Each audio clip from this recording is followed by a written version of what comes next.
Hello everyone, welcome back to our channel Law Minds. My name is Vikhyat Gupta and today we are going to read about our next topic, relevance and consideration of confessions under Indian Evidence Act of 1872. तो चलिए पहले confession के मतलब को समझ लेते हैं, पढ़ लेते हैं एक बार इसमें क्या लिखा है. A confession is a statement made by an individual who is accused of committing a criminal offense. Such statements are used to conclude the facts in question or other relevant aspects of the case. Confession may imply reasoning that the person is responsible for the crime. Another way to define a confession is an admission of guilt by the accused during criminal proceedings. Confessions play a crucial part in providing criminal cases. An accused person confession may have several causes. To protect the genuine criminal, the accused may occasionally become a victim or confess to the crime. A confession may also be made under duress to avoid suffering humiliation, and torture, or as a result of a threat and inducement or blackmail. Provisions regarding confession and its applicability are found in the Indian Evidence Act of 1872. तो इसका ये मतलब हुआ confession कोई भी एक statement है या कोई भी एक वाक्य है जो उस आदमी ने दिया है ये कहते हुए कि हाँ उसने ये क्राइम किया है और उसने ये मान लिया, उसने ये कोर्ट ऑफ लॉ में एडमिट कर लिया कि हाँ उससे गलती हुई है और ये क्राइम उसने किया है. और कन्फेशंस बहुत ही एक ज़रूरी, बहुत ही एक इम्पॉर्टेंट पार्ट होता है किसी भी क्रिमिनल केस का. कन्फेशन एक इंसान या एक व्यक्ति जिसने भी क्राइम किया है वो कोर्ट में कभी भी दे सकता है और उसके कई कारण हो सकते हैं. क्या पता वो किसी दूसरे इंसान को बचाना चाहता हो या क्या पता वो ह्यूमिलेशन से, टॉर्चर से या फिर किसी भी और चीज़ से बचना चाहता हो. तो कन्फेशंस के रिगार्डिंग जो प्रोविजंस हैं वो इंडियन एविडेंस एक्ट 1872 में दिए गए हैं. तो चलिए एक बार कन्फेशंस को हम केस लॉज पढ़कर एक बार समझने की कोशिश करते हैं. दो केस लॉज हैं हमारे पास यहाँ पर, पकाला नारायण स्वामी वर्सेस एम्परर और Palvinder Kaur versus state of Punjab. तो पहले केस में ये लिखा है कि lord Atkin emphasise that for a statement to be considered a confession it must either admit to the confession of an offence or relate to substantial fact that establish the commencement of the criminal proceeding. It was clarified that an admission of serious wrongdoing or even a conclusive incriminating fact by itself does not qualify as a confession. So इसको हम easy भाषा में एक बार समझने की कोशिश करते हैं. कन्फेशन, जैसे कन्फेशन को एक ऐसा स्टेटमेंट है जहाँ पे एक्यूज अपना गिल्ट डायरेक्टली एक्सेप्ट कर रहा है, मतलब वो डायरेक्टली कह रहा है कि हाँ मैंने मेरे से गलती हुई है, या साफ साफ शब्दों में कह रहा हो कि हाँ मैंने ये जुर्म किया है. ऐसा स्टेटमेंट ही कन्फेशन होगा. ऐसा स्टेटमेंट जिससे आप इन्फेरेंस निकाल सकते हो कि शायद खून इसने किया है, तो ऐसा स्टेटमेंट कन्फेशन नहीं होगा. मतलब कि आपने उसमें लगा दिया कि शायद इसने किया होगा या शायद मैंने किया होगा, तो ऐसा स्टेटमेंट कन्फेशन नहीं होगा. और दूसरी चीज़ इस केस की ये थी कि जो कन्फेशन दिया गया था वो पुलिस को दिया गया था, तो पुलिस को दिया गया कन्फेशन तो वैसे भी इरेलीवेंट होता है. कन्फेशन क्या है ये बात सबसे पहले कही गई थी पकाला नारायण स्वामी के केस में. इस केस में सबसे पहले बताया गया था कि कन्फेशन एग्जैक्टली क्या होना चाहिए. और दूसरा केस है Palwinder Kaur versus state of Punjab. The Supreme Court upheld and elaborated on the Privy council's decision in Pakala Narayan Swami's case. The court provided two key reasons for this stance. Firstly, a statement can be categorized as a confession only if it explicitly admits the person's guilty regarding the offense or acknowledges all the facts that form the basis of the offense. Secondly, if a statement contains a mixture of confessional and exculpatory elements leading to the person's acquittal, it cannot be considered a confession. तो इसका meaning ये हुआ कि supreme court ने इस case में एक तो दो चीज़ें बताई. पहला कि स्टेटमेंट जो है वो कन्फेशन तभी होगा जब वो इंसान या वो एक्यूज पर्सन खुद सामने से बोले कि हाँ मैंने कन्फेशन किया है. और दूसरा एक्सकल्पेटरी का मतलब ये हुआ जिससे एक्यूज्ड अपनी बेगुनाही साबित कर रहा है, और दूसरा पार्ट ये है कि जिसमें एक्यूज्ड अपना जुर्म भी कबूल कर रहा है। मतलब एक में तो उसने बोल दिया कि हाँ मेरे से ये जुर्म हुआ है, और दूसरे में उसने ये बोल दिया कि ये जुर्म मेरे से गलती से हुआ है। इस केस में था कि एक औरत ने अपने एक जार में, एक बोतल में जहर डाल रखा था किसी रीजन की वजह से, और गलती से उसके हस्बैंड ने वो पी लिया, और क्योंकि उसको पता नहीं था कि उसमें जहर है या क्या है, और वो उसके हस्बैंड ने पी लिया और उसका हस्बैंड मर गया। तो उस लेडी ने उस हस्बैंड की लाश को जिप बैग में कर कर और ट्रंक में बंद कर दिया, इस डर से कि वो पकड़ी जाएगी या फिर उसकी गलती होगी और उसको डांट पड़ेगी, और उसके ससुर जी उसको बहुत ज़्यादा डांटेंगे, तो इसलिए उसने ये काम कर दिया।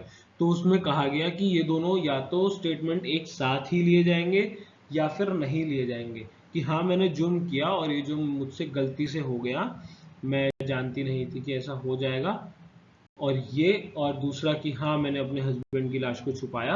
तो ये दोनों चीजें एक ही साथ यूज होंगी, एक ही साथ इसको माना जाएगा। So finally it is clear that the term confession refers to any remark made by the accused that it establishes his guilt. Confession एक ऐसी चीज है, ऐसा रिमार्क है जो accused बोलता है कि हाँ मुझसे गिल्ट हुआ है। The Indian evidence Act uses two separate terminologies for admission and confession. Indian evidence Act में दो सेपरेट टर्मिनोलॉजी हैं जो एडमिशन और कन्फेशन को अलग करता है। However there is only a very slight difference between the two, because a confession can only result in the accused admitting guilt. Therefore, a statement made by a person accused of committing any crime that could be used to show their guilt is known as a confession or confessional statement, because confessions are recognized to be particular types of admission. It is sometimes said that all confessions are admission. कभी कभी ये कहा जाता है कि हाँ confessions जो है वो admissions हैं, but not all admissions are confessions. But जो admissions है वो confessions नहीं है. I hope आपको थोड़ा सा क्लियर हो गया होगा कि कन्फेशंस बेसिकली होता क्या है। कन्फेशनल स्टेटमेंट या एक कन्फेशन क्या होता है, जब एक गिल्टी पर्सन अपना क्राइम या फिर एक एक्यूज पर्सन अपना क्राइम कबूल कर लेता है, एक्सप्लिसिटली बोलता है एक ही लाइन में कि हाँ मुझसे गलती हुई है या ये अपराध मेरे द्वारा हुआ गया है, तो ये कन्फेशन कहलाता है। तो एक बार चलिए अब हम डिफरेंस देख लेते हैं कन्फेशन और एडमिशन का। Confession is something that the person who is accused of committing any criminal act says, and such comments may imply or suggest that he is guilty of a crime. जब एक person बोलता है कि हाँ मैंने ये crime किया है और मैं इसका गुनहगार हूँ, तब वो कन्फेशन कहलाएगा। जबकि एडमिशन में ये रहता है कि वो रेलिवेंट फैक्ट्स बताता है कि ये क्राइम क्या है, कैसे हुआ है। Second point, there is no explicit section that defines confession. The concept of confession typically pertains to criminal procedures. इसमें दिया गया है कि इस पॉइंट में बताया कि confessions का कोई पर्टिकुलर सेक्शन नहीं है इंडियन एविडेंस एक्ट में या कहीं भी, बस ये एक क्रिमिनल प्रोसीडिंग का पार्ट होता है। The notion of admission is covered in section 17 of the Civil Procedure Act which generally deals with the concept of admission in civil proceedings. और एडमिशंस जो है सेक्शन 17 में दिए हैं सिविल प्रोसीजर एक्ट में, जो सिविल प्रोसीडिंग से deal करते हैं। If the confessions are made voluntarily and on purpose, they may be taken as proof of the confessor's account of the event. जब एक confession voluntarily दिया गया है, खुद से दिया गया है, अपने आप से किसी पर्सन ने बोला है कि हाँ मैंने क्राइम किया है, तो वो माना जाएगा। But because admissions are not conclusive as to the fact, admission जो है वो कंक्लूसिव नहीं होते, that the person making the statement admits they may be used as estoppel. और एक बार जो एडमिशन कर दिया कोर्ट में, एक बार जो एक व्यक्ति ने या फिर एक काउंसलर ने उस व्यक्ति के एडमिशन दे दिया कि ऐसे ऐसे हुआ था, तो वो दोबारा अपने स्टेटमेंट से मुकर नहीं सकता, वो एस्टॉपल की तरह काम करता है। तो अब इसका फोर्थ पॉइंट देखते हैं. Confessions are either utilised in favour और against the confessor by the exemption of section 21 of the Indian evidence act. Admission में be used about the person who has confessed any facts or statements. According to section 30 of the Indian Evidence Act, confessions made jointly by multiple people for the same offence may be taken into account against other people accused of the same offence.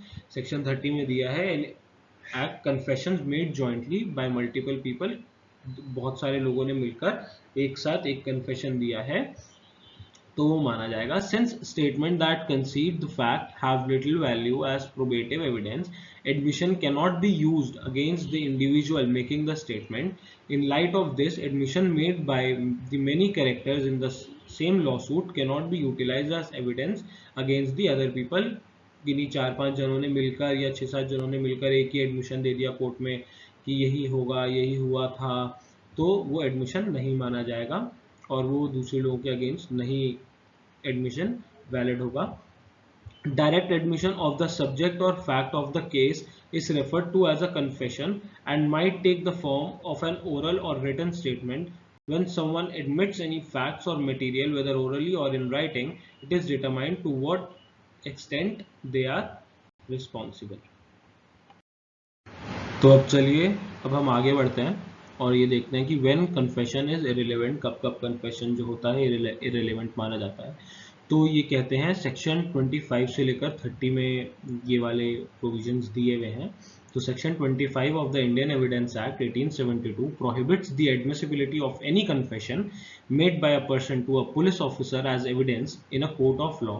This means that any statement or admission given by an accused to a police officer during the investigation process cannot be used against them during the trial. The primary purpose of this provision is to protect individuals from potential coercion, pressure, or unfair tactics by the police when obtaining such confessions and to uphold the accused right to avoid self-incrimination.